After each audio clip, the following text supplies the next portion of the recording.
Jagannath hello friends welcome to my channel. आज ये video आम +3 सेकेंड सेमिस्टर जोटा हिस्ट्री ऑनर्स कोर पेपर 4 आलोचना करवा। कोर पेपर 4 डिस्कशन करवा। कोर पेपर 4 रो यूनिट 4 आम आलोचना करवा। तो पूर्व वीडियो आम यूनिट 4 रो 1 मार्क क्वेश्चन आलोचना करथिले। तो ये वीडियो आम जी 2 मार्क क्वेश्चन अच्छी आलोचना करदबा। आ नेक्स्ट वीडियो रे आम जी 5 मार्किया क्वेश्चन आलोचना करवा। तो जो मैंने पूर्व वीडियो सब देखी ना यही चैनल प्ले लिस्ट आपन को वीडियो मिल जाव। तो से वीडियो सब देखी ने और नोट भी करदे। चलते वीडियो को आरंभ करवा। प्रथम क्वेश्चन, काबा कौन?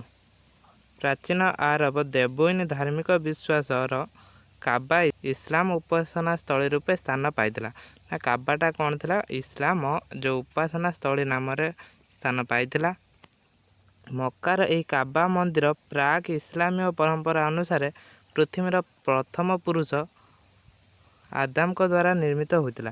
ताने यहाँ क्या द्वारा निर्मित होता? जो काबा मंदिरटा क्या द्वारा निर्मित होता? ना आदम को द्वारा निर्मित होता। उभय बाइबल कुरान आदम को पृथ्वीर प्रथम पुरुष रूपे स्वीकार करता। तार ये बाइबल आउ कुरान कौन कर आदम को प्रथम पुरुष बोली स्वीकार करिछि। काबा मंदिर उपासित कृष्णशिलाटी वास्तव थिला एक कक्षयुक्त उल्लका पिंड। देवन जातिर लोक मक्का नगर को आसी ए कृष्ण पत्थर को उपासना करते। ताने कौन होता ना देवन मैंने जो जाकि से मक्का नगरी रे से कृष्ण पत्थर को कौन करते ना उपासित करते। सेकंड क्वेश्चन, मोहम्मद को आध्यात्मिक ज्ञानर विकास किपरि घटी? इस्लाम धर्मर प्रवर्तक पैगंबर मोहम्मद आरबर एक कोरस परिवार रे जन्म लाभ करते। तान मोहम्मद कौ परिवार जन्म ग्रहण करते? एटा 1 मार्किया क्वेश्चन आसीबो। ना कोरस परिवार रे जन्म ग्रहण करते। कोरस संप्रदाय थिला सौदागर और उद्योग जनगोष्ठी। मोहम्मद ख्रीष्टियान यूदी जुराष्ट्रीय लोकों संस्पर्श में आसी तांकर धर्म को और आध्यात्मिक ज्ञान को मार्जित और परिपक्व करते। यूदी और ख्रीष्टियान एकस्वरवाद आकर्षित तांकर आध्यात्मिक ज्ञान विकास रे सहायक करथिला। ताने आमे जानले इटी मोहम्मद को आध्यात्मिक ज्ञान विकास किपरि घटिला। ताने एही परि तांकर आध्यात्मिक ज्ञान विकास हेतला। सब नोट करिवे, मोस्ट इम्पोर्टेंट आउ सिलेक्टेड क्वेश्चन भी। मोहम्मद का प्रथम धर्म किए ग्रहण करते? ख्रीष्टीय 510 रे मोहम्मद दिव्य अनुभूत लाभ करते। ताने केबे 510 ख्रीष्टीय रे से दिव्य अनुभूत लाभ करते। मोहम्मद का दिव्य अभिलक्षर प्रथम साथी थिले पत्नी खादिजा। तांकर निज पत्नी किए थिले? खादिजा थिले प्रथम साथी। मोहम्मद को यह धर्म इस्लाम धर्म नाम प्रसार लाभ करथिला।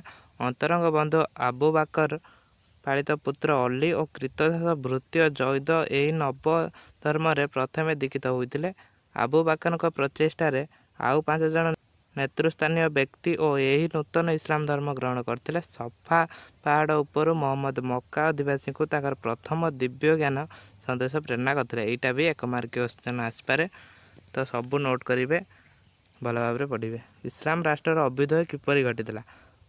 मदीना सहरु इस्लाम राष्ट्र परिकल्पना करा जायतिला। कौ सहरु? मदीना सहरु। मदीनार पूर्व नाम थिला याथ्रिब। मात्र मोहम्मद मतवाद को ग्रहण करिबा परे यह नाम मदीनात अल नबी नाम परिचित है, जार अर्थ सत्य द्रष्टा सहर। ताने यहीटा भी पढ़ी पारे। यार अर्थ कौन?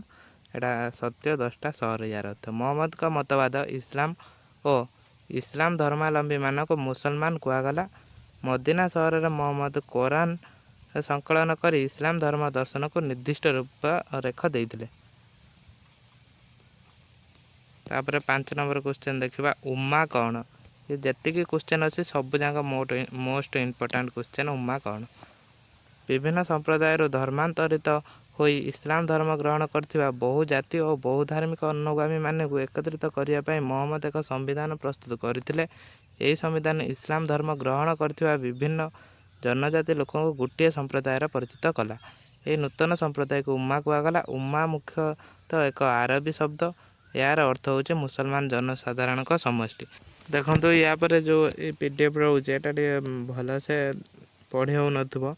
तो से आम नुआ पीडीएफ बनईकि नेक्स्ट वीडियो गोटे करवा आउ 2 मार्क क्वेश्चन जी रही सब जाक से वीडियो आम शेष करवा। तो ये 5टा आपण मैंने नोट करनी बहुत इंपोर्टेंट क्वेश्चन एग्जाम निश्चय आसो आउ जी 2 मार्किया क्वेश्चन रही नेक्स्ट वीडियो आलोचना करवा।